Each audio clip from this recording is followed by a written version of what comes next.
샬롬 류 선생의 구속사 천국열차 유도순 목사님의 신구약 성경 파노라마를 낭독하는 시간입니다. 지금은 에스라 파노라마 8장입니다. 하나님의 손의 도우심. 도표를 보시면 8장에는 하나님의 손이 반복해서 나타나고 있음을 보게 됩니다. 하나님의 선한 손의 도우심을 입고 18절, 하나님의 손은 자기를 찾는 모든 자에게 손을 베푸시고 22절, 우리 하나님의 손이 우리를 도우사 31절, 출발 과정에서부터 안전하게 도착하기까지 인도하셨음을 말씀합니다. 하나님의 손은 7장 9절과 28절에서도 대한 바가 있습니다. 그러므로 8장의 주제는 하나님의 손의 도우심이 될 수가 있습니다.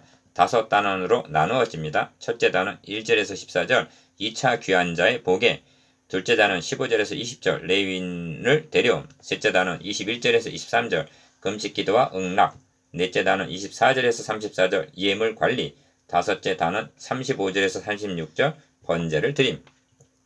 첫째 단원 1절에서 14절, 2차 귀한 자의 보게. 아닥사스다 왕이 왕위에 있을 때 나와 함께 바벨론에서 올라온 족장들과 그들의 계보는 이러하니라 1절. 에스라서와 느헤미야서를 상고해보면 족보가 빈번하게 기록되어 있음을 보게 됩니다.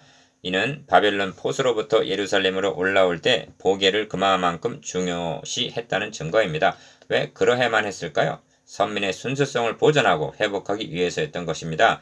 역대상은 1장에서 9장까지가 족보입니다. 그런데 그 족보에는 사로잡혔던 자의 자손들을 인솔하여 1차로 귀국한 스룹바벨 이름도 끼어 있습니다. 역대상 3장 19절. 이로 보건대 역대상에 수록된 족보도 70년간 포로로 추방되어 있는 동안 잃어버릴 뻔했던 보기를 밝히고 재정리하여 보존하려는데 그 의도가 있음을 알게 됩니다. 그런데 이 보기의 의미는 여기가 끝이 아니라는 점입니다. 신약성경은 예수 그리스도의 보기를 밝히는 것으로 시작하고 있습니다. 어디에 근거해서 예수님이 아브라함과 다윗의 자손 그리스도이심을 밝힐 수가 있었던 것입니까? 이런 맥락에서 성경에 등장하는 모든 보기는 족보예요. 어느 개인이나 가문의 족보를 보여주기 위함이 결코 아닌 것입니다. 궁극적으로 예수 그리스도의 보기가 어떻게 이어져 내려왔는가를 입증하기 위한 증거로 기록된 것입니다. 그리하여 예수는 아브라함의 자손으로 유다 지파를 통하여 다윗의 자손으로 다윗의 동네 베들레헴에서 탄생하신 구약 언약의 성취자로 오신 메시아 그리스도이심을 밝히 드러내기 위해서인 것입니다. 그런 의미에서 유대인들에게는 그 이름이 족보에 기록되었느냐 하는 점이 3절, 20절 생명책에 기록되었느냐만큼 매우 중요한 문제였던 것입니다. 그래서 보기 중에서 그 이름을 찾아도 얻지 못하게 되면 부정하게 성민이 아닌 것으로 여겼던 것입니다. 2장 62절. 둘째 단원 15절에서 20절 레위인을 데려옴. 출발에 앞서 무리를 아하와로 강가에 모으고 백성과 제사장들을 살핀즉 그즉 레위 자손이 한 사람도 없는지라 합니다. 15절. 신실한 자들을 보내어 데리고 오라 하였더니 17절.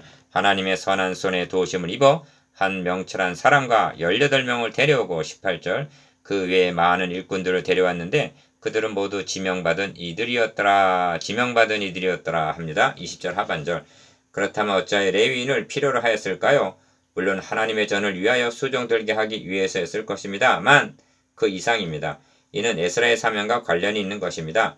하나님께서 에스라를 예루살렘으로 올라오게 하시는 목적이 어디에 있습니까? 율례와 규례를 이스라엘에게 가르치기로 결심한 데 있습니다. 그 본격적인 사역이 느헤미야서에 기록되어 있습니다.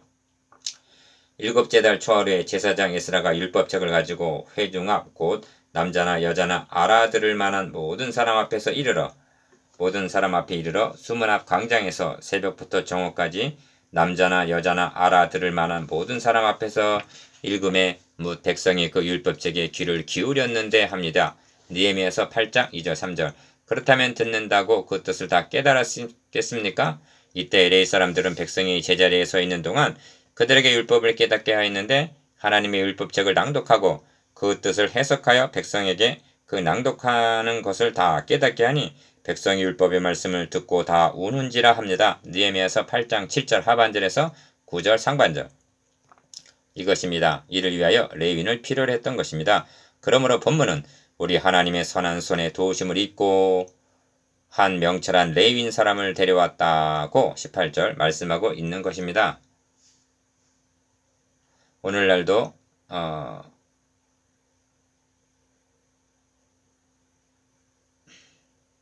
동일한 역할을 할 명철한 레위는 절실히 필요한 것입니다. 셋째 단은 21절에서 23절 금식기도와 응낙 준비는 끝났습니다. 그런데 출발에 앞서 그때 내가 아하와 강가에서 금식을 선포하고 합니다. 21절 상반절. 왜 그랬을까요?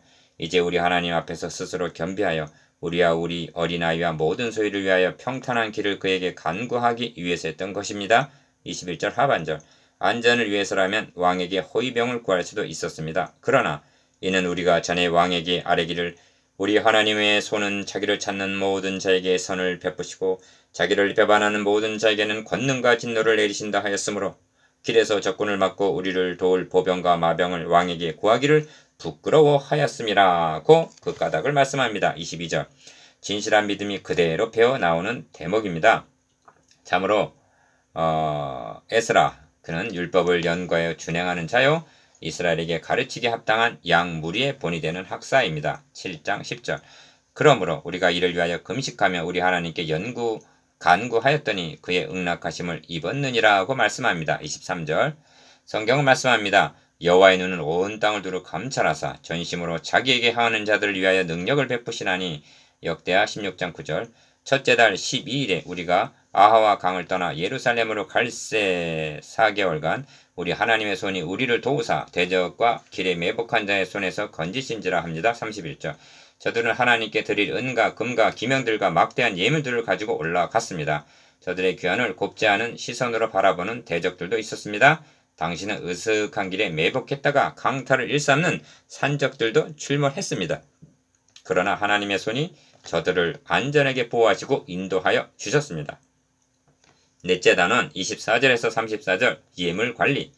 그때 내가 제사장의 우두머리들 중 10명을 따로 세우고 그들에게 왕과 모사들과 방백들과 또 그곳에 있는 이스라엘 무리가 우리 하나님의 성전을 위하여 드린 은과 금과 그릇들을 달아서 주었으니 합니다. 24절 25절. 여기 하나님의 교회에 있어서의 재정관리의 본보기가 있습니다. 물질은 물질관리의 원리에 입각해서 행해야만 하는 것입니다. 그것은 정확성과 투명성입니다. 도표를 보십시오. 본 단원의 중심 단어는 달어서입니다. 교회라고 해서 재정 문제 등을 취급함에 있어서 믿읍시다, 은혜로 합시다, 나를 의심하는 고요, 하나님은 아십니다 라는 식은 옳은 것이 아닙니다. 예수라는 책임 있는 여러 사람에게 계수하고 달아서 맡겼습니다. 그리고 너희는 여호와께 거룩한 자여 이 그릇들도 거룩하고 그 은과 금은 너희 조상들의 하나님 여호와께 즐거이 드린 예물이니 너희는 예루살렘 여호와의 성전 골방에 이르러 이 그릇을 달기까지 삼가 지키라고 임무를 부여합니다. 28절 29절. 달아서 맡긴 것이 예루살렘에 이르러 달 때에 정확하게 일치해야만 하는 것입니다. 이는 바울사도의 재정관리와도 일치하고 있습니다. 이것을 조심함은 우리가 맡은 이 거액의 연보에 대하여 아무도 우리를 비방하지 못하게 하려 함이니 이는 우리가 주 앞에서뿐 아니라 사람 앞에서도 선한 일에 조심하려 함이라. 고린도후서 8장 20절 21절. 그래서 신실한 여러 사람에게 공동으로 맡겼던 것입니다.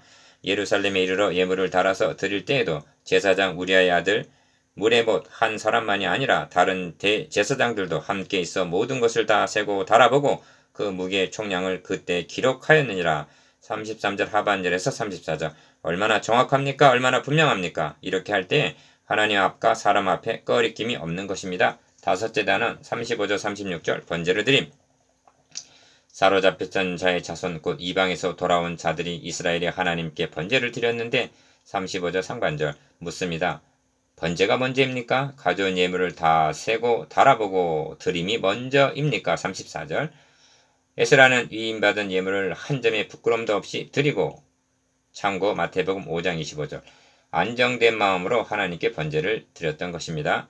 이스라엘 전체를 위한 숫송아지가 12마리요 35절 중반절 1차 때와 마찬가지로 이스라엘 전체를 위하여 드렸습니다.